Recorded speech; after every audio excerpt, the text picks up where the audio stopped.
Jeremy in Love is actually quite a refreshing episode and comes at a time where something like this was definitely needed. We've spent so much time in the flat by this point and have had so many of the same conversations involving the same people that just expanding our horizons for a bit gives such a nice new feel. By my count, only about 8 minutes and 45 seconds are spent in the flat, with the rest being in Elena's flat, the coffee shop, Elena's work, in a restaurant and on the street. So many different new locations that not only allow for some different situations to arise, but also just feel a bit more visually interesting than the norm. Go back to Series 5 after watching Series 6 and you'll just see how overly yellow and warm everything looks all the time. Here the shots feel a lot more vibrant and are just nicer on the eyes, at least for me.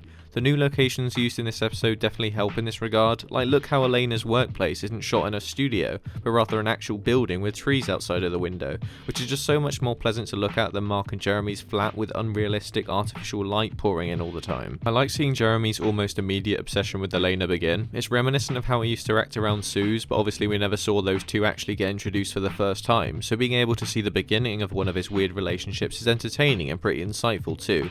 I feel like the episode hits the right balance of showing this relationship. The episode is called Jeremy in Love and Elena is obviously a big part of that, yet she doesn't dominate the episode in a way that overshadows the rest of its events. That would have been an easy mistake to make, and one they definitely do make with a certain character later down the line, but it doesn't happen here. Mark really does find his niche with the history walks, and it's a shame that they're never brought up again after this. He's passionate about history, is clearly somewhat good at the tours, and Jan likes him and his neat hair, yet Jeremy kinda jazzed it up for him. Though I've never been entirely convinced by the idea that Jan would drop Mark after Jeremy's wang pullet fiasco. Overall, I do like this episode for what it is. It's not really overdone or too serious, and it feels like a nice, kinda light-hearted episode that mostly puts the comedy in good lines before any drama or big events, which while obviously are developing, haven't reached their peak yet. But whatever you think of this episode's events, visually it really is just nice to look at. Actual natural light in abundance in Peep Show.